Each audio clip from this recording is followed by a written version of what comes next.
காப்புறுதின்னு வரும்போது உங்களுக்கு என்ன வயசு, நீங்கள் எவ்வளோ சம்பாதிக்கிறீங்க, அது முக்கியம் இல்லை. நீங்கள் எடுத்த காப்புறுதி போதுமானதா, அதான் முக்கியம். ஆனால் எந்த அளவு காப்புறுதி போதுமானது, இதுதான் பலருக்கும் தெரியாத ஒன்று. 50 விழுக்காட்டு சிங்கப்பூரர்கள் நோய் வந்தால் அதுக்கு தயாராக இருக்கிறதா நினைக்கிறாங்க. ஆனால் அதில் 15 விழுக்காட்டினருக்கு தான் காப்புறுதி போதுமான அளவில் இருக்குது. 92 விழுக்காட்டினருக்கு எவ்வளவு காப்புறுதி போதுமானங்கிறது தெரியாமல் இருக்குது. நீங்கள் இதை பற்றி உங்கள் காப்புறுதி ஆலோசகர்கிட்ட எப்போ கடைசியாக பேசுனீங்க? எனக்கு நிரந்தரமான வேலை இல்லை, அதனால் எனக்கு இன்சூரன்ஸ் இல்லை. இப்போது அது எனக்கு முக்கியம் இல்லை. எனக்கு இன்சூரன்ஸ் இருக்குன்னு தெரியும், ஆனால் இன்சூரன்ஸ் ஏஜென்ட்டை பார்த்து என் பிளான்ஸ் பற்றி பேசி ரொம்ப வருஷமாயிருச்சு. ஓ, கல்யாணத்துக்கும் செல்லப்பிராணிக்கும் இன்சூரன்ஸ் இருக்கா? தெரியாமல் போயிட்டு. 2003 வந்து என்னோட 2வது பிள்ளை வந்து கன்சீவ் பண்ணேன். ஸோ அவங்க அந்த ப்ரெக்னன்சி வந்து கொஞ்சம் ஒரு டஃப்பான ப்ரெக்னன்சி தான். I was severely dehydrated. எனக்கு வந்து ராத்திரிலாம் வந்து கண் வந்து ரொம்ப அறுப்பு எடுக்கும். எனக்கு தெரியாது this is due to severe டீஹைட்ரேஷன்னு. ஸோ கண்ணை வந்து கசக்கிக்கிட்டே இருப்பேன்.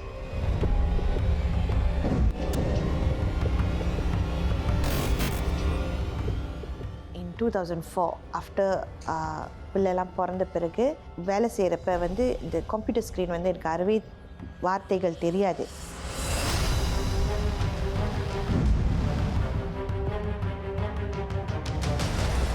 Your condition requires a corneal transplant. As you know, there's a risk in every operation. If your body rejects the cornea, you may turn blind eventually.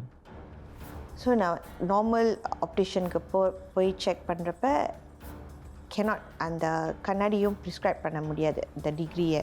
எனக்கு வந்து இந்த மாதிரி கோர்னியா disease இருக்குது. It's call கோர்னியா கரெக்டோகோனஸ். என்னோட அவங்க கொடுத்த அட்வைஸ் கோர்னியா டிரான்ஸ்பிளான்ட் போகணும். Cornea transplant வந்து there is pros and cons. Doctor, are there any alternatives we can consider? I'm very sorry. I think there's no option at all. என்னோட கண் வந்து அந்த பாடி வந்து ஏற்றுக்காட்டி if it's rejected total blindness, I will be totally blind.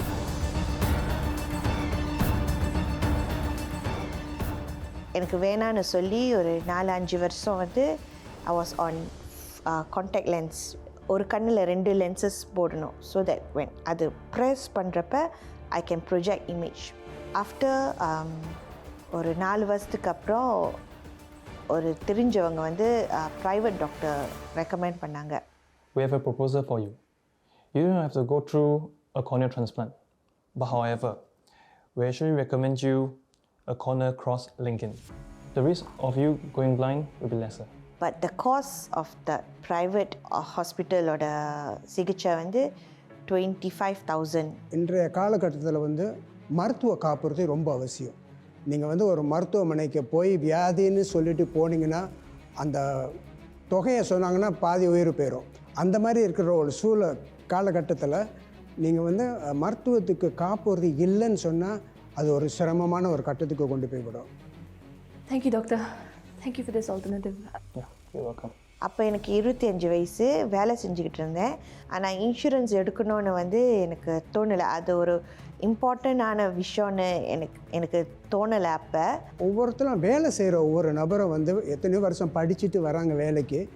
வேலை வந்து எதுக்கு சேர வராங்கன்னா ஒரு சம்பளத்தை எதிர்பார்த்து வராங்க.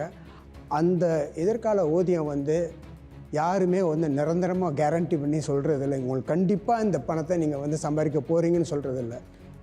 இந்த சம்பாதிக்கிற முயற்சியில் ஏதோ தடங்கள் ஏற்பட்டுச்சுன்னு சொன்னால் அவரோட கனவுகள், இலக்குகள் எல்லாமே சரிஞ்சு போயிடும். அதை ஈடுகட்டுறதுக்கு தான் இந்த காப்புறுதி. ஸோ நான் வந்து இந்த ப்ரைவேட் ஹாஸ்பிட்டல் வந்து ஆப்ரேஷனுக்கு போகிறப்ப எனக்கு வயசு 30. என்னை பொறுத்தவரை 20 வயதில் என்று ஒருவர் ஃபைனான்ஷியல் இண்டிபெண்டன்ஸ் அடைந்து அப்புறம் அவருக்கு இன்கம் ரிப்ளேஸ்மெண்ட் பிளான்ஸ் ரொம்ப இம்பார்ட்டன்ட்.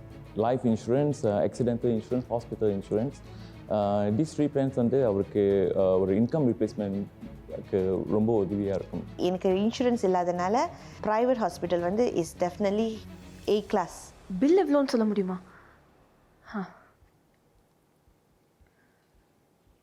என்னது 25,000? 20,000 அந்த மாதிரி கட்ட வேண்டிய சூழ்நிலை இருந்துச்சு. நோ சாய்ஸ்னு சொல்லி கிரெடிட் கார்டை யூஸ் பண்ணேன்.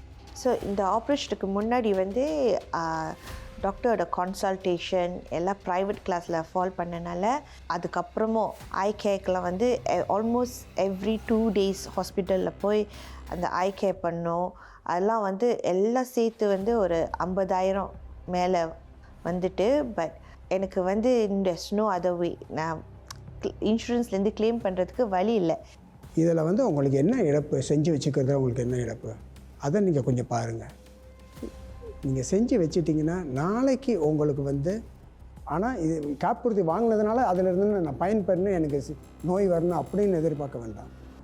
எனக்கு நோய் வர வேண்டாம், வேறு யாருக்காச்சும் நோய் வந்து இந்த பணம் அவங்களுக்கு போய் சேரட்டுமே. ஆனால் அப்படி ஒரு சூழ்நிலை ஏற்பட்டுச்சுன்னா எனக்கு ஏதோ ஒரு மாற்று ஏற்பாடு செய்திருக்க எனக்கு வருமானம் இருக்கும், அதை வச்சு நான் குடும்பத்தை நடத்தலாம், நானும் நல்லா இருக்கலாம். கிரெடிட் கார்டு பாய்ச்சனால நான் வந்து மாதம் வந்து என்னோடய சம்பளத்துலேருந்து கிரெடிட் கார்டோட டெப்ஸை வந்து செட்டில் பண்ணுறதுக்கே வந்து ரொம்ப கஷ்டப்பட்டேன். செட்டில் பண்ண பிறகு 1 வருஷத்துக்கு அப்புறம் 3வது பிள்ளையை வந்து கன்சீவ் பண்ணேன். உங்களோட ஸ்கேன் ரிப்போர்ட்லாம் வந்துருச்சு. ரிப்போர்ட்டில் பார்த்ததில் உங்கள் தொண்டையில் வந்துட்டு 2 கட்டி இருக்குது. ஆனால் இந்த கட்டி கேன்சரஸாக இருக்குமான்றது ஒரு சர்ஜரி பண்ணி இந்த கட்டியை வெளியே எடுத்து நம்ம லேப்புக்கு அனுப்பி தான் கன்ஃபார்ம் பண்ண முடியும். டாக்டர், நான் ப்ரெக்னெண்ட்டாக இருக்கேனே, இதனால் என் குழந்தைக்கு ஏதாவது பிரச்சனை வந்துடுமோ? இன்ஃபேக்ட் நீங்கள் ப்ரெக்னென்ட் இருக்கிறதுனால தான் இந்த சர்ஜரி நம்ம ரொம்ப சீக்கிரமாக செஞ்சாகணும். இந்த சர்ஜரி செஞ்சால் தான் பிள்ளைக்கும் இது நல்லது. ஒரு ப்ரொசீடியர் செஞ்சாங்க. அந்த ப்ரொசீடியருக்கு அப்புறம் ஒரு வாரத்துக்கு அப்புறம் சொன்னாங்க, you need to come back to the ஹாஸ்பிட்டல்னு. ஸோ போனேன். அப்போ தான் எனக்கு வந்து சொன்னாங்க, you have to be brave, I'm going to tell you something, நீ பிரேஃபாக இருக்கணும்னு. ஓகேன்னு சொன்னேன். தொண்டையில் கட்டி வந்து இட்ஸ் நாட் அ நார்மல் கட்டி, இட் லுக்ஸ் கேன்சரஸ்.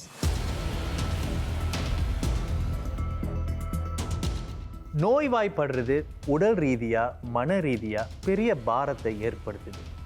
அதுக்கும் மேலே காப்புறுதி இல்லாமல் போனால் வரக்கூடிய பொருளாதார நெருக்கடி வாழ்க்கையை புரட்டி போட்டுரும். கர்ப்பமாக இருக்கும்போது புற்றுநோய் வர்றது யாராலையும் ஜீரணிக்க முடியாத ஒன்று. இந்த வாழ்க்கை பேரிடரை இவங்க எப்படி கடந்து வந்தாங்க? இடைவேளைக்கு பிறகு.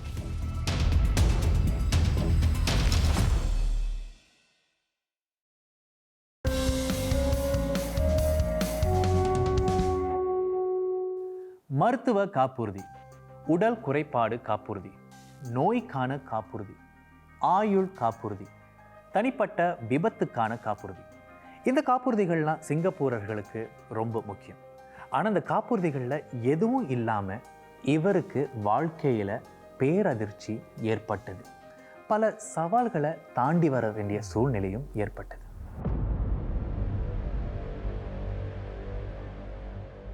அப்போ நான் வந்து 7.5 months ப்ரெக்னெண்ட்டாக இருந்தேன்.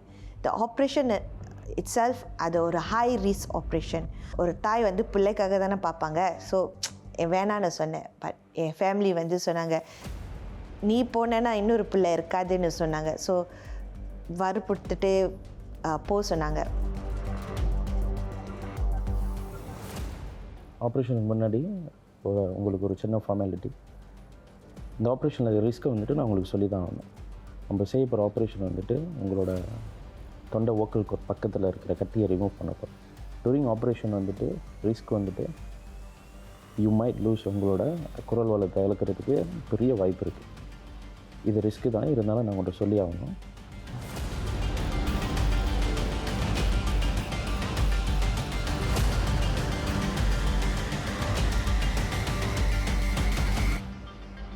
கடவுள் புண்ணியத்தில் வந்து போய் செஞ்சேன்.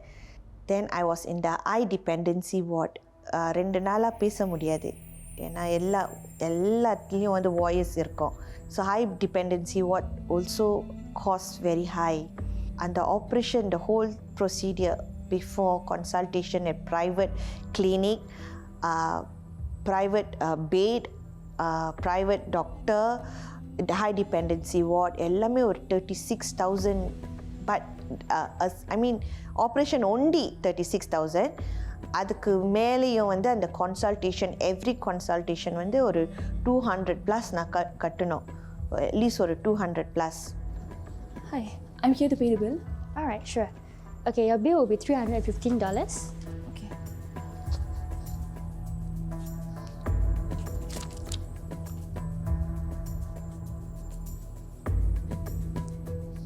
திருப்பியும் வந்து cash, credit card, personal loan, ஃப்ரெண்ட்ஸ்லேருந்து கடன், அந்த மாதிரி. ஸோ இன்சூரன்ஸ் இல்லாதனால the cost of the operation was very high.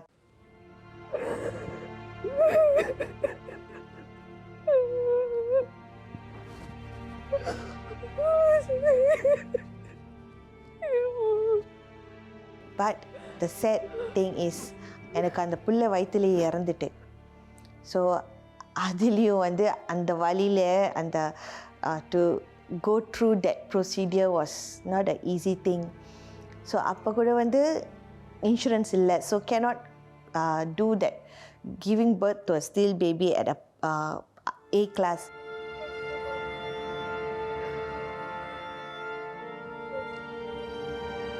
Pregnancy complications அதுக்குள்ள காப்புறுதி இருக்குது. அதாவது நீங்கள் சந்தாவும் ரொம்ப வராது. ஏன்னா நீங்கள் மகப்பேறுன்னு சொல்லி மருத்துவமனைக்கு போனீங்கன்னா நீங்கள் தான் கட்ட வேண்டியது வரும். ஆனால் அதிலேருந்து ஏதாச்சும் ஒரு சிக்கல் ஏற்பட்டு, ஒரு கோளாறு ஏற்பட்டு, அதனால் அந்த ப்ரெக்னென்சி காம்ப்ளிகேஷன் பிடிச்சின்னு சொன்னால் இந்த காப்புறுதி அது சரி செய்யும், அதுக்குள்ள தொகையை செலுத்தும். இந்த சம்பவம்லாம் முடிஞ்சு ஓகே இன்சூரன்ஸ் வெரி இம்பார்ட்டன்ட்னு சொல்லி எடுக்க முயற்சி பண்ணேன். எல்லாத்துலேயும் வந்து ரிஜெக்ட் பண்ணாங்க. ஏன்னா எனக்கு வந்து அந்த கிரிட்டிக்கல் இல்னஸ் இருந்தனால. வயது கூட ஆகத்தான் மருத்துவமனைக்கு போகிறதுக்கு வாய்ப்பும் அதிகமாகும். இப்போ அதுக்கு ஏற்றாப்பில் சில பேர் வாங்கிறதுக்கு முன்னே வாங்க முடியல, எனக்கு அந்த போதுமான அளவுக்கு வசதி இல்லை, இப்போ நான் வாங்க போகிறேன், வாங்கலாம். ஆனால் என்ன ஒன்று, ஒரு அடிப்படையாக வந்து அவங்க மருத்துவ ரீதியாக அவங்க நலமாக இருக்கணும்.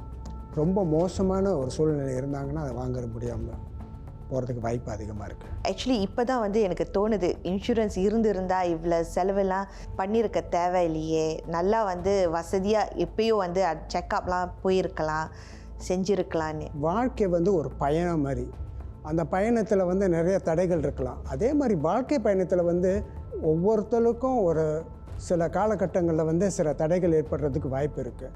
அதுக்கு போதுமான அளவுக்கு நம்ம எப்படி வந்து அதுக்கு ஒரு மாற்று ஏற்பாடு செய்து கொள்ளலாம் அப்படின்னு பார்க்கும்போது காப்புறுதி மிகவும் உதவியாக இருக்கும். இதுக்கப்புறமும் எனக்கு இன்னும் கொஞ்சம் வருஷம் வாழ்வேன்னு நினைக்கிறேன். ஸோ அந்த அந்த அந்த அந்த கட்டத்தில் வந்து ஏதாச்சும் நோய் வந்துச்சுன்னா நான் எப்படி கட்டுவேன்? ஏன்னா எனக்கு இன்சூரன்ஸ் இல்லையே. நான் வந்து சின்ன வயசில் வந்து செய்த ஒரு தப்பு, இன்சூரன்ஸ் எடுக்காத ஒரு தப்பு. எனக்கு காப்புறுதி தேவையில்லைன்னு நினைக்கிறவங்களுக்கு பல காரணங்கள் இருக்கலாம். நம்ம முன்னோர்களுக்கு அது தேவைப்படலை. முன்னைய காப்புறுதி முகவரோட கசப்பான அனுபவம். காப்புறுதி சந்தா அதை மற்ற விஷயங்களுக்கு பயன்படுத்தலாம். எனக்கு எதுவும் ஆகாது. ஆனால் இன்றைய வாழ்க்கை சூழலில் வருமுன் காப்பது நன்று. அது எவ்வளோ முக்கியம்னு கஷ்டம் வந்ததுக்கு அப்புறம் தான் பல பேருக்கு தெரியுது. ஒரு மோட்டார் சைக்கிள் ஓட்டுநர், அவங்களுக்கு ஏற்பட்ட பல விபத்துகள். இடைவேளைக்கு பிறகு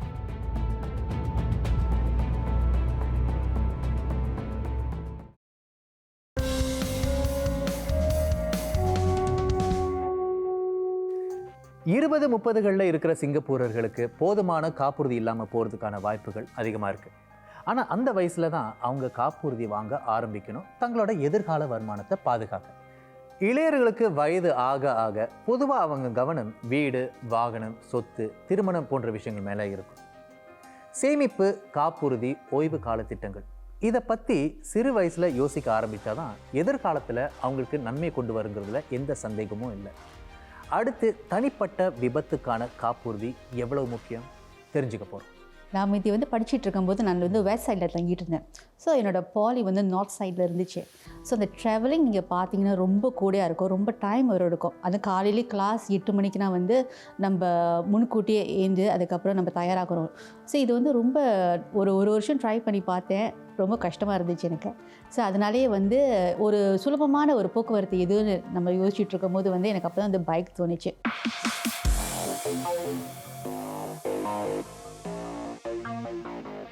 அப்போ ஒரு 2016 ஆண்டு. அப்போ வந்து என் கணவர் வந்து ரிசர்வீஸ்க்காக அவர் கேம்ப்க்கு போயிருந்தார், நானும் வந்து வேலைக்கு போயிருந்தேன். சரி அன்னைக்கு வந்து ஒரு நாளைக்கு நம்ம லஞ்ச் மதிய உணவுக்கு மீட் பண்ணுவோமே, ஒரு பர்டிகுலர் உணவகம் போய் பார்த்து ரொம்ப நாளாக ஆகுது மீட் பண்ணுவோமே சொல்லிட்டு நாங்கள் ரொம்ப முடிவு பண்ணணும்.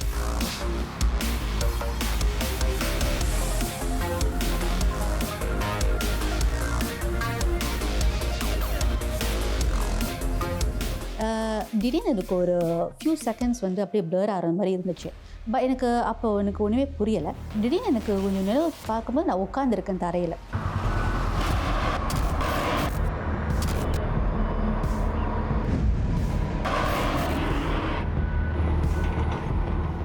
தரையில் உட்காந்துருக்கேன், சும்மா அப்படியே உட்காந்துருக்கேன். பக்கத்தில் வந்து என்னுடைய பைக் இருக்குது. நான் ஏன் அங்கே உட்காந்துருக்கேன், நான் தான் போகணுமே, ஏன் உட்காந்துருக்கேன் அப்படின்னு சொல்லிட்டு பார்க்குறோம். எனக்கு கொஞ்சம் டைம் எடுத்துச்சு. ஒரு மணி நேரம் கழித்து வந்து பார்த்திங்கன்னா வந்து ஒரு கப்பல், ஒரு சைனீஸ் கப்பல், சின்ன கப்பல் வந்தாங்க. ஓகேயா அப்படின்னு கேட்டாங்க. நான் அவங்கள பார்த்துட்டு யா ஓகே அப்படின்னு தான் சொன்னேன். ஐயோ ஷுவர் யூ ஆர் ப்ளீடிங். அப்போ தான் எனக்கு தெரிய வந்தது, ஆக்சுவலி அடிபட்டுட்டு அந்த உட்காந்துருக்கேன் அப்படின்ட்டு எனக்கு அப்போ தான் தெரிய வந்துச்சு. அதுக்கப்புறம் வந்து மருத்துவமனைக்கு போனோம். I recommend you to get admitted for the observations, so we can monitor you for 24 hours, you know. Is there any way we can do it without admitting? Because I think it's all minor injuries. I think I can recover at home. அப்போ என் மைண்டில் என்ன தோணுச்சுன்னா, ஐயோ 2 பிள்ளைங்க school விட்டு வந்துருவாங்க, நான் admit பண்ணணும், சமைக்க முடியாது, சாப்பாடு ஒன்றும் பண்ண முடியாது, எனக்கு அதான் மைண்ட் இருந்துச்சு. இல்லை நான் அட்மிட்லாம் பண்ணேன், எனக்கு சும்மா இங்கே பிளாஸ்டர் ஓடணுமோ அதை மட்டும் பண்ணிடுங்க, நான் வீட்டுக்கு போகிறேன்னு சொல்லிட்டேன் நான். அப்போ அதே மாதிரி வந்து பண்ணி வீட்டுக்கு அனுப்பிட்டாங்க.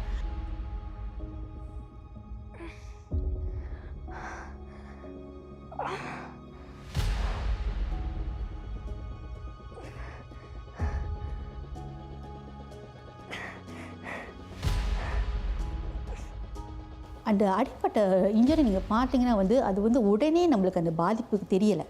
கொஞ்சம் கொஞ்சமாக தான் எனக்கு அப்போ தெரியுது வந்து என்னோடய முட்டி வந்து நகர்ந்தது, கொஞ்சம் கொஞ்சமாக தான் அது ஃப்ராக்சர் இருக்கிறது.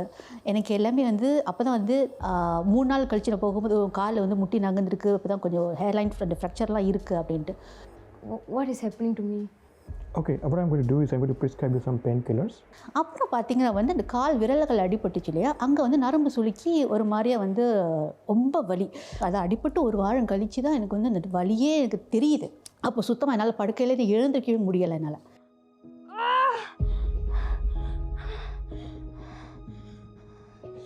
கிளச்சஸ் கொடுத்தாங்க. சரி கிளச்சஸில் நீ வந்து மூவ் பண்ணி ட்ரை டு டூ சம்திங் அப்படின்ட்டு. அப்போ ஹீப் மூவ்மெண்ட் இருக்கும், அந்த heaviness தெரியாதுன்ட்டு. Hello. Hey, hi. Okay, this is your medication. So remember, you must take it on time. Okay? And this is your receipt. So I will see you next week. You must take care, huh? Thank you. Thank you. நான் ஆரம்பத்தில் சொல்லியிருந்தேன் அந்த கையில் அடிபட்டுச்சுன்ட்டு. So அந்த கையில் அடிபட்டது அப்போ தான் வந்து இந்த கிளச்சஸோட அந்த வெயிட் எடுப்புனா அப்போ இன்னும் மோசமாச்சு கை. தென் I had to be on hand braces. ஏற்கனவே காப்புறுதி திட்டம் வச்சுருந்தீங்கன்னா, ஒரு நிதி நிர்வாக திட்டம் வச்சுருந்தீங்கன்னா, ஆண்டுக்கு ஒரு முறையாச்சும் நீங்கள் வந்து அதை மறுபரிசீலனை செய்கிறது ரொம்ப நல்லது. அது முடியலன்னு சொன்னால் அட்லீஸ்ட் ஒரு 2 வருஷத்துக்கு ஒரு தடவையாச்சும் செய்யலாம். ஒருத்தருக்கு எவ்வளோ இன்சூரன்ஸ் தேவைப்படுது எப்போதும்னு கால்குலேட் பண்ணிட்டு உங்கள் ஃபைனான்ஷியல் கன்சல்டன்ட் நீங்கள் உட்காந்து income versus expenses, needs versus உங்கள் லைபிலிட்டிஸ் அண்ட் ரெஸ்பான்சிபிலிட்டிஸ் கால்குலேஷன் செய்யலாம். அதுக்கப்புறம் அந்த ஃபைனான்ஷியல் பிளான் வச்சு நீங்கள் எவ்வளோ இன்சூரன்ஸ் உங்களுக்கு தேவைப்படுதுன்னு பார்க்கலாம். மற்றபடி ஏதாச்சும் ஒரு முக்கிய நிகழ்வுகள் ஏற்பட்டுச்சுன்னா, அதாவது ஒரு திருமணம் ஏற்பட்டாலோ, ஒரு குழந்தை பிறந்துச்சு, இல்லை வீடு மாறினீங்க, வேலை உயர்வு ஏற்பட்டுச்சு, அந்த மாதிரி ஒரு சூழ்நிலையில் நீங்கள் அதை வந்து உங்கள் ஆலோசகரை கூப்பிட்டு மறுபரிசீலனை செய்யலாம். So, this is your medication and your receipt. Thank you so much. ஒரு மாதத்தில் நான் வந்து சரியாக வந்துட்டேன். ஆனால் அகெயின் அந்த டைமில் வந்து medical expenses was too much again. Okay, ma'am. So these are your claim forms for your hospital bills. As you can see, you stayed 2 nights at the hospital, and also plus the surgery, it amounts up to $8,000. ஒரு மாதத்துலேயே வந்து ஒரு 2000 மேலே பத்ததுக்கு வந்து என்னுடைய motor bike repair பண்ணணும். இப்போது அந்த எக்ஸ்பென்சஸ் வேறு ஒரு பக்கம் ஓடிட்டு இருந்துச்சு. But the good thing is, you have hospitalization plan and also accident plan. Yeah. The amount up is $0, so you don't have to pay anything. Wonderful. Our company will cover, right? இதில் வந்து என்ன ஒரு முக்கியமான விஷயம் என்னன்னா, இது அத்தனை செலவுகள் வந்தப்போ கூட எனக்கு உறுதுணையாக இருந்தது வந்து என்னுடைய காப்புறுதி திட்டம் தான். ஆனால் இன்றைய காலகட்டத்தில் வந்து காப்புறுதி எனக்கு தேவை இல்லை அப்படின்னு நினச்சி ஒருத்தங்க இருக்காங்கன்னு சொன்னால் போதுமான அளவுக்கு அவங்களுக்கு சொத்து இருக்கணும், இல்லை அவங்களுக்கு உதவி செய்கிறதுக்கு நிறைய நண்பர்கள் இருக்கணும், குடும்பத்தில் எல்லாரும் இருக்கணும். முக்கால்வாசி எல்லாரும் என்னென்ன பயப்படுவாங்கன்னா, இன்பேஷனில் வந்து அவ்வளோ பேர் பயப்பட மாட்டாங்க. எதனால் பயப்பட மாட்டாங்கன்னா, மெடிசேஃப் இருக்கும். எப்படி இருந்தாலும் மெடிசேஃப் இருக்கும், அது ஏதாவது வந்து இது பண்ணிடலாம்னு சொல்லிட்டு பயப்பட மாட்டாங்க. அந்த அவுட் பேஷண்ட் வருது இல்லையா, அப்போ தான் வந்து ஒவ்வொரு அப்பாயின்மெண்ட் போகும்போது அந்த ஃபியூ ஹண்ட்ரட்ஸ் கையில் ஒவ்வொரு வாட்டி ஒவ்வொரு வாரத்துக்கு எத்தனை வாட்டி போகிறோமோ அத்தனை வாட்டி காசு கட்டுக்கும்போது தான் அந்த ஒரு பயம் இருக்கும். ஸோ எனக்கு வந்து நல்ல வேலையாக வந்து அந்த காப்புறுதி திட்டம் முக்கியமாக எனக்கு உதவி செஞ்சிச்சு. ஸோ காப்புறுதி செலவு சந்தான்னு சொல்லும்போது அதில் பல விதமாக வித்தியாசப்படும். காப்புறுதி சேமிப்பு சம்மந்தப்பட்டது இருக்குது, காப்புறுதி இன்வெஸ்ட்மெண்ட் அதாவது முதலீடு சம்மந்தப்பட்டது இருக்குது. அதே நேரத்தில் வெறும் காப்புறுதி மட்டும் இருக்குது, ஒரு சேமிப்போ ஒரு இன்வெஸ்ட்மெண்ட் சம்மந்தப்படாததும் இருக்குது. வேறு காப்புறுதி அது ரொம்ப குறைஞ்ச விலைக்கு வாங்கலாம். இதெல்லாம் நீங்கள் வந்து நீங்கள் கருத்தில் கொண்டு கொஞ்சம் கேட்டு ஒரு நல்ல முகவரை கேட்டு என் சூழ்நிலை இந்த மாதிரி இருக்குது, எனக்கு போதுமான அளவுக்கு வசதி இல்லை, இப்போ உள்ள தற்காலிக சூழ்நிலைக்கு நான் இந்த மாதிரி காப்புறுதியை நான் பார்க்க முடியுமா, பிறகு எனக்கு சூழ்நிலை சரியாக வரும்போது நான் அதை மாற்றிக்கலாம், இல்லை உயர்த்திக்கலாம், இல்லை வேறு ஒரு திட்டத்துக்கு போகலாம். இது வந்து ஆக்சிடென்ட்னால, அதாவது வந்து வாகனத்துக்கும் அடிபட்டு இந்த மாதிரி வரலை. இது எல்லாமே வந்து ஸ்கீட்னு சொல்லுவாங்க, வழுக்கி விழுந்தனால உள்ள விபத்துக்கள். ஸோ இது எல்லாமே வந்து ஓன் ப்ராப்ளம் அந்த மாதிரி இருக்கும்போது வந்து என்னுடைய சுய காப்புறுதி தான் எனக்கு உதவுது. இன்றைக்குள்ள இளைஞர்கள் இன்றைக்கி சம்பாதிக்கிறோம், ஓய்வு காலம் வந்து எத்தனையோ வருஷத்துக்கு பிறகு தான் வரப்போகுது, அதை பிறகு பார்த்துக்கலான்னு நினைக்கிற ஒரு மனப்பக்குவம் இருக்குது. அதை அப்படி நினைக்கக்கூடாது. இன்றைக்கே முடிஞ்சவங்க எந்த ஒரு குறைந்த அளவாவது ஒரு பக்கம் சேமித்து வச்சுருந்தீங்கன்னா நாளைக்கு நீங்கள் ஓய்வு காலம் வரும்போது அதை ரொம்ப சந்தோஷப்படுவீங்க, சேர்த்து வச்சோமே அப்படின்னு சொல்லிட்டு. உங்களுக்கு பொறுப்பானவர் ஒருத்தர் தான், அவர் வேற யாரும் இல்லை, நீங்கள் தான். உங்கள் வயதான காலத்தில் உங்களை பார்த்துக்க போகிறவரும் நீங்கள் தான். அதுக்கெல்லாம் உறுதுணையாக இருக்க போகிறது, முக்கிய பங்கு வகிக்க போகிறது காப்புறுதி. குடும்ப தலைவர்கள் இதை பற்றி இன்னும் அதிகமாக யோசிக்கணும். உங்களுக்கு பிறகு உங்களை மட்டும் நம்பி இருப்பவர்களின் எதிர்காலம் நிதி ரீதியாக வலுவாக இருக்கணும், அது உங்களோட பொறுப்பு. போதுமான காப்புறுதி இல்லைன்னா நோய்வாய்ப்பட்டா நம்ம மொத்த வங்கி சேமிப்பும் காலியாகிறதுக்கான வாய்ப்புகள் இருக்குது. நோய்வாய்ப்பட்டு நம்ம மருத்துவ செலவுகள் நம்ம குடும்பத்தினரை பொருளாதார நெருக்கடிக்கு ஆளாக்கும் போது அந்த குற்ற உணர்ச்சியை நம்மளால் தாங்கிக்க முடியுமா? இது உங்களுக்கு தெரியுமா?